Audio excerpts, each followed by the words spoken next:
आज इस वीडियो में मैं आपके साथ कुछ फैक्ट डिस्कस करने वाला हूं जिससे आपको खुद पता लगेगा कि आज सहारा की मतलब जो एक्चुअल पोजीशन कहां पे है। और अगर आप अपने पैसे के लिए टेंशन में है, आप वेट कर रहे हैं कि आपको कब मिलेगा, तो वो पैसा सच में मिलेगा, अगर मिलेगा तो कब मिलेगा और उसके लिए हम अपनी तरफ से क्या कर सकते हैं। लो भाई, 31 मार्च भी चला गया और 15 अप्रैल भी चला गया, किसी को पैसा मिला सहारा का? कुछ चूतिए यूट्यूबर्स ने पिछले 2 महीने से शोर मचा रखा था 31 मार्च से मिलेगा पैसा, 31 मार्च से मिलेगा पैसा। मैं जो समझ नहीं आता, डेली बेसिस पे एक वीडियो सहारा के नाम से बनाता है भाई, और कभी कभी लाइव हो जाता है। तो भाई लाइव होने से पहले कम से कम कैमरा सेट करो, लाइट सेट करो, मुंह धो के आओ। आजकल चश्मा पहन के फोटो बना रहे हैं, वीडियो बना रहे हैं, और कंटेंट घंटे का उनका कंटेंट भाई होता है कि 31 मार्च से मिलेगा पैसा। उस ब्रांच में, उस शाखा को ताला लगा दिया गया, वहां पे कर्मचारियों को पीटा गया। अरे भाई, ये कंटेंट है बस। मतलब कभी कभी तो हंसी आती है कि एक बंदा अपने पूरे चैनल के ऊपर सिर्फ सहारा की वीडियोस ही दिखा रहा है, और एक नहीं है, ये कई बंदे हैं, और एक भी वीडियो के अंदर कोई इंफॉर्मेशन नहीं होती, सिर्फ व्यू करने हैं, रंडी रोना मचाना है। आज मिलेगा पैसा, कल मिलेगा पैसा, लोगों की भावनाओं से खेलना है और अपने व्यूज बढ़ाने हैं, बाकी कुछ नहीं कर रहे साले।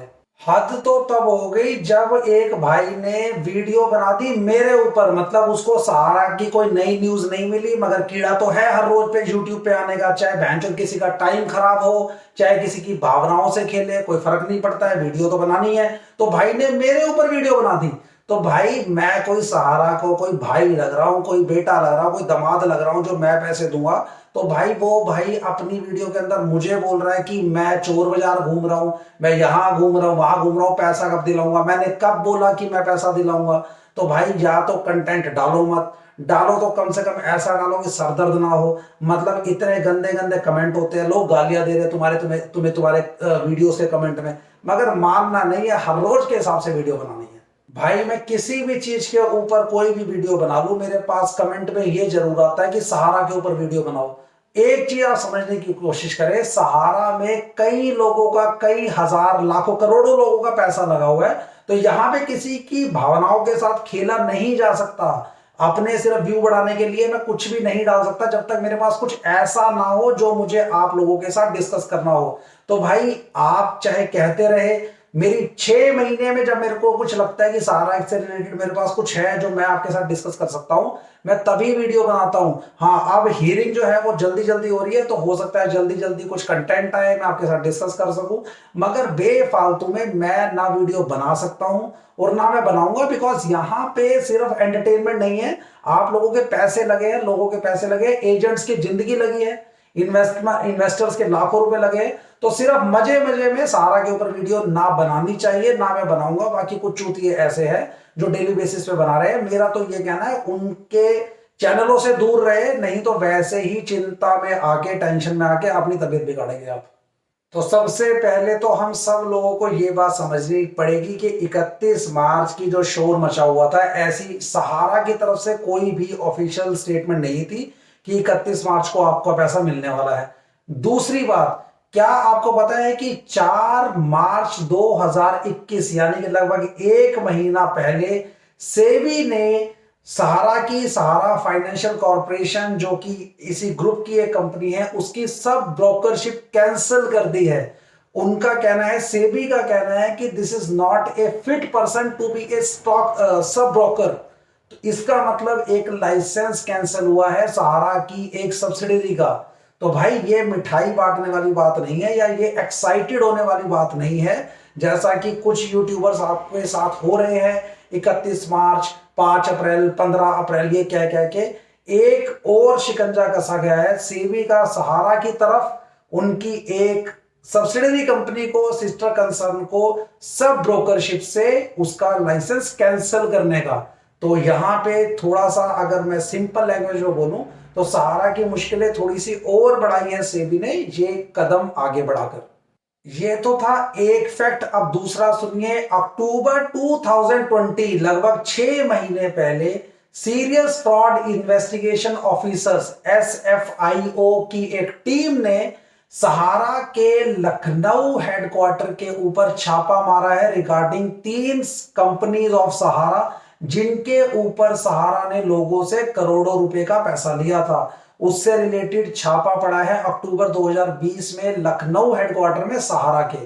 तो भाई ये चीजें टेंशन बढ़ाती है सहारा ग्रुप की, ना कि कुछ ऐसा कर रही है कि वो डिक्लेयर करे कि आपको 31 मार्च को या 15 अप्रैल को कोई पैसा देने की। तो ये मैं बार बार ये चीज इसलिए कह रहा हूं क्योंकि जब भी कोई ऐसी कोई भी अफवाह फैलाता है बंदा, तो उसकी क्रॉस वेरिफिकेशन करनी बहुत जरूरी है कि किस बुनियाद पे ये कहा जा रहा है कि उस डेट में या इस डेट में कोई पैसा मिलेगा या कोई स्टेटमेंट आएगी। तो अभी तक मैं 2 चीज आपको बता चुका हूं, एक मार्च के अंदर एक लाइसेंस कैंसिल हुआ है, दूसरा अक्टूबर 2020 में 3 कंपनी से रिलेटेड सहारा ग्रुप के हेडक्वार्टर के अंदर SFIO serious fraud investigation officers ने की टीम ने एक छापा मारा है। उसकी अभी रिपोर्ट क्या आई है मेरे पास नहीं है, थोड़ा सा गो थ्रू करेंगे फिर बताऊंगा आपको। अब सहारा की करंट सिचुएशन का एक पर्सनल एक्सपीरियंस मैं आपको बताता हूं। मैं दिल्ली में रहता हूं। दिल्ली के अंदर पिछले कुछ महीने तक, जब तक मैंने वीडियो बनानी लगभग 2 साल से सहारा के ऊपर बना रहा हूं, मेरे कमेंट आते थे लखनऊ से या यूपी बिहार से कि हमारे मैच्योरिटी को 1 साल हो गया, 2 साल हो गए, 10 साल हो गए, मगर पैसे नहीं मिल रहे थे। मगर मेरा पर्सनल एक्सपीरियंस दिल्ली में ऐसा था कि जो भी इन्वेस्ट कर रहा था उसको उसकी मैच्योरिटी पे समय पे पैसा मिल रहा था। मैं लिटरली कह रहा हूं, मेरा पर्सनल एक्सपीरियंस है, मैं औरों के साथ नहीं जा रहा। तो मतलब मेरे जानकारी के अंदर वो लोग भी है जो इन्वेस्ट कर रहे हैं और मेरी जानकारी के अंदर कुछ ब्रोकर्स भी है। तो लगभग फरवरी तक या जनवरी तक ये सब कुछ ठीक चल रहा था, जिसकी मैच्योरिटी आती थी उसको पैसा मिल रहा था और लोग यहां पे इन्वेस्ट भी कर रहे थे। अभी मेरे किसी जानकार का फरवरी के अंदर एक मैच्योरिटी होनी थी एक स्कीम की, उससे पहले जितनी मैच्योरिटी हुई है पूरी मिली है, मैं बार बार कह रहा हूं आपको। फरवरी के अंदर एक मैच्योरिटी होनी थी स्कीम की, मैच्योरिटी हो गई और आजकल आजकल आजकल करते हुए वो अमाउंट जो है जो उस इन्वेस्टर को मिलना था, अप्रैल आ चुका है, अभी तक नहीं मिला। तो मेरे अंदर एक क्यूरियोसिटी जागी, एक उत्तेजना जागी कि भैया ये मैंने तो आज तक पर्सनली एक्सपीरियंस नहीं किया था ऐसा। तो जो ब्रोकर है या जिसे एजेंट कह सकते हैं, मैंने उससे बात की कि मैंने कहा भाई क्या बात है, आज तक तो समय पे पैसा मिल रहा था, एकदम ऐसा क्या हुआ। तो जो फैक्ट मुझे पता लगा वो मेरे लिए भी हिलाने वाला था। मुझे ये नहीं पता इसमें कितनी सच्चाई है, मैं बार बार कह रहा हूं। उस एजेंट ने मुझे बताया कि सर दिसंबर तक जिसकी भी मैच्योरिटी हो जाती थी, हम उसके डॉक्यूमेंट लखनऊ हेडक्वार्टर भेज देते थे कि भैया इसके अमाउंट इतना था, मैच्योरिटी होगी, मैच्योरिटी पे इसका इतना अमाउंट देना है, और लखनऊ हेडक्वार्टर से हमें उतनी पेमेंट रिलीज हो जाती थी जो हम सामने इन्वेस्टर को दे देते थे। मगर दिसंबर ऑनवर्ड यानी कि 2021 में हेडक्वार्टर से स्पेसिफिक इन्वेस्टिगेशन इंस्ट्रक्शंस आ चुकी है कि आपने अब मैच्योरिटी का अमाउंट अपनी ही ब्रांच से देना है। मतलब अगर आप किसी ब्रांच में एजेंट से जुड़े हुए हैं, आप स्कीम में इन्वेस्ट कर रहे हैं, अब जब आपकी मैच्योरिटी आएगी तो उस एजेंट को वो पैसा उसी ब्रांच में से देना पड़ेगा। मतलब पहले वो कुछ नए इन्वेस्टर ढूंढेगा, उनसे पैसा जमा करेगा, 10 इन्वेस्टर 12 इन्वेस्टर ढूंढेगा, उनकी मंथली किस्त आएगी, उस किस्त को मिला के जिसकी मैच्योरिटी हुई है उसे पैसे देगा। मतलब अब हेडक्वार्टर ने अपना हाथ पीछे कर लिया है कि भैया अब ब्रांच लेवल का सारा बिजनेस ब्रांच ही देखेगी, जिसकी मैच्योरिटी है आप वहीं से पैसे इकट्ठे करके उसको दो। अब सिंपल सी बात है, केस इतना पेचीदा हो गया है कि इन्वेस्टर कम हो रहे हैं, जिनका लगा हुआ है उनको मैच्योरिटी मिल रही है, तो नए इन्वेस्टर तो बहुत कम आ रहे हैं। अब जिनकी अब मैच्योरिटी हो रही है, लखनऊ से पैसा आ नहीं रहा है, यहां पे लोग इन्वेस्ट कर नहीं रहे और उनका जो पैसा है वो डिले हो रहा है। तो भाई पहले मैं कमेंट्स में देखता था कि यूपी बिहार के अंदर ये ज्यादा इश्यूज थे, अब दिल्ली के अंदर मेरे पर्सनल नोन में एक ऐसा एक्सपीरियंस हो चुका है जहां पे अभी ज्यादा नहीं है, 2 महीने उनकी मैच्योरिटी डेट हो गई है, मगर अभी तक जब तक मैं वीडियो बना रहा हूं अभी तक उनको पैसे नहीं मिले। अब मुझे ये नहीं पता है कि कब तक वो मैच्योरिटी की जो अमाउंट है वो नहीं मिलेगा। अब तक मैंने आपके साथ 3 ऐसी बातें डिस्कस करी है जो सहारा ग्रुप के लिए नेगेटिव रिमार्क देती है, जो सहारा ग्रुप के लिए एक खतरे की घंटी बजाती है। अब मैं आपके साथ कुछ इस तरीके के फैक्ट डिस्कस करने वाला हूं जहां पे आपको कुछ राहत मिलेगी और आपको लगेगा कि हाँ शायद देर आएंगे मगर दुरुस्त आएंगे। पहली बात, जितनी भी मैंने आपको छापे की बात या इन्वेस्टिगेशंस की बात बताई है, इन सारी इन्वेस्टिगेशंस के अंदर सहारा ग्रुप की कोई भी नई प्रॉपर्टी के ऊपर कोई भी नया एलिगेशन या कोई दावा नहीं किया किसी सरकारी कंपनी ने या सरकारी इन्वेस्टिगेशन ऑफिसर ने। कोई भी नई प्रॉपर्टी अटैच नहीं हुई है या उन किसी भी नई प्रॉपर्टी के ऊपर कोई भी हक नहीं दिखाया है किसी भी सेबी ने या फिर एसएफआईओ की टीम ने। इसका मतलब सहारा की प्रॉपर्टी का मालिकाना हक अभी भी सहारा के पास ही है। तो आज नहीं तो कल जब भी डिसीजन आएगा, जो कि मुझे लगता है अब आने वाला है क्योंकि काफी लंबा केस चला गया और दोनों पक्षों के पास कुछ ज्यादा रखने के लिए है भी नहीं, तो अगर सहारा के पक्ष में आता है ये तो इजीली सहारा अपनी उन प्रॉपर्टीज को, क्योंकि उसके पास मालिकाना कभी है, उनको सेल करके अपना जितना भी देनदारी है वो दे देगा। क्योंकि मैं आपको अपनी पहली वीडियोस में भी बोल चुका हूं, अब भी बोल चुका हूं कि सहारा की जो टोटल प्रॉपर्टी है according to the document, according to the balance sheet, वो उनकी टोटल देनदारी से लगभग 3 गुना है। मगर वो बोलते हैं ना कि जब समय आता है या जब जरूरत होती है तो तब सोना भी नहीं बिकता। तो शायद यही हो रहा है कि उनकी प्रॉपर्टी के अभी इन्वेस्टर नहीं है या खरीदार नहीं है, बिकॉज सबको पता है फटी पड़ी है। दूसरी इंपॉर्टेंट बात कि मैं हमेशा से एक ही बात कहता रहा हूं कि जब भी सहारा के पैसे मिलेंगे सिर्फ उन लोगों को प्रायोरिटी दी जाएगी जिन्होंने ऑलरेडी अपनी एप्लीकेशन सबमिट की हुई है। तो अगर आपने एप्लीकेशन सबमिट कर रखी है तो हमारे पास वेट करने के अलावा अभी कोई रास्ता नहीं है। और अगर आपकी एप्लीकेशन सबमिट नहीं हुई है तो सहारा के पास, सेबी के पास, आरबीआई के पास, जहां पे आपको जो भी रास्ता दिखता है या लिंक दिखता है उस पे अपनी एप्लीकेशन या अपनी इंक्वायरी या अपनी कंप्लेंट दर्ज कराए, ताकि at the time of realising of money आप लाइन में खड़े हो।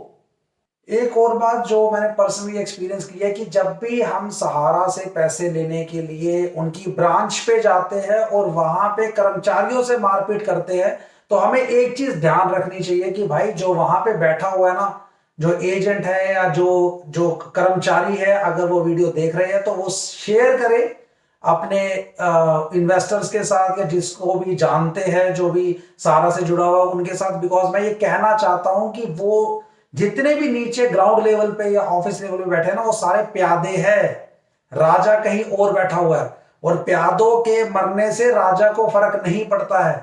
तो अगर आप उनके साथ मारपीट करते हैं तो शायद आप एक ऐसे आदमी को मार रहे हैं जिसके हाथ में आपकी हेल्प करने के लिए कुछ भी नहीं है, मगर वो बेचारा अपनी 2 रोटी कमाने के लिए वहां पे आपकी गालियां भी सुन रहा है और आपकी मार भी खा रहा है। तो भाई किसी आदमी को वहां जाके एटलीस्ट नुकसान ना पहुंचाए, क्योंकि वो भी सिर्फ जॉब कर रहा है, वो प्यादा है, मालिक कहीं और है। प्यादों के मरने से मालिक को फर्क, राजा को फर्क नहीं पड़ता है।